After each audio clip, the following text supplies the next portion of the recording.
تصوف کے اسباق پہ رد کرنا، علاج اور معالجے پہ رد کرنا. ایک ہی سوال پوچھتا ہوں سب سے کہ بھئی جائز ہے؟ تو جی جو ہاں جائز ہے، مگر مگر تو بھئی جائز پہ اعتراض ہی مت کرو. جائز پر اعتراض نہیں ہے، اعتراض کس پر ہے؟ نا جائز پر. تو جب آپ کے دل میں جائز پر اعتراض آ جائے گا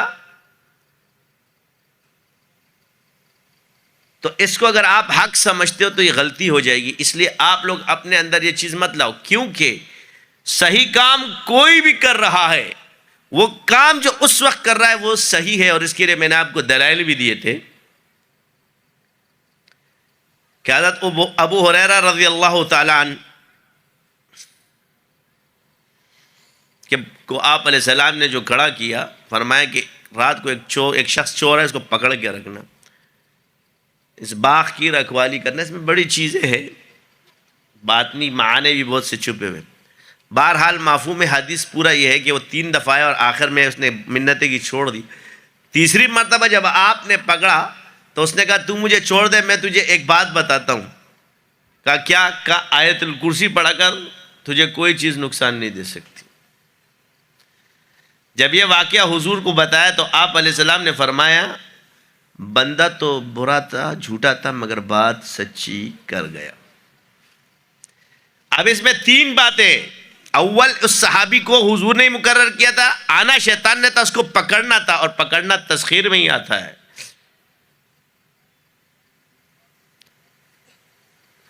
پہلی مرتبہ بھی بھاگا، دوسری دفعہ بھی مگر تیسری مرتبہ شیطان مومن کے دام میں آ ہی جاتا ہے.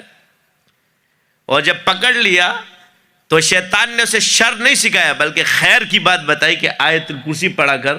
تو اصحاب رسول کو تو اللہ نے اس مقام پہ پہنچایا تھا کہ شر بھی ان کو خیر بتاتا تھا، تو خیر کو شر کیسے بناؤ گے؟ اللہ نے قرآن میں فرمایا نا کہ میں شر میں سے خیر کو نکالتا ہوں.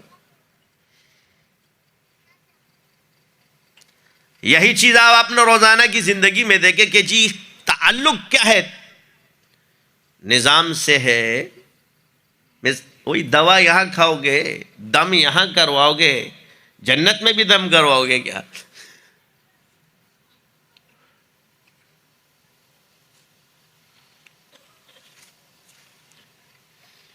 اب یہ کچھ عہدے ہوتے ہیں تصوف کے اندر، غوث الفرد ہے، قیوم نظام، یہ عہدوں کے نام ہے. کیا ہے؟ اصطلاح صوفیہ کے اندر یہ ایک نام رکھا گیا ہے اس عہدے کا، اور اس عہدے کو شخص اکبر کہا جاتا ہے. یعنی اس کا معنی کیا ہے؟ شخص اکبر، کہ اس زمانے میں اللہ کسی کو بڑا وہ دے دے. یہ نہیں کہ وہ نعوذ باللہ وہ کچھ بن جاتا ہے. کہتے ہیں آپ کے مرید، ایک بندے نے مجھے کہا کہ آپ کے شاگرد آپ کو قیوم زماں کہتے ہیں. میں نے کہا میں تو نور زمان بھی، اس پہ اعتراض کیوں نہیں کیا تو نے؟ کیا تو اللہ کو نور نہیں مانتا، قیوم مانتا ہے؟ تو عرض یہ ہے کہ یہ نام ہے. آج اگر آپ سے پوچھو کہ بھئی یہ ایک عہدے کا نام ہے، جیسے سلطان کے بارے میں اللہ کیا فرماتے کہ سلطان سایہ ہے زمین پر. کس کا؟ اللہ کا. تو اللہ کا تو سایہ نہیں ہے.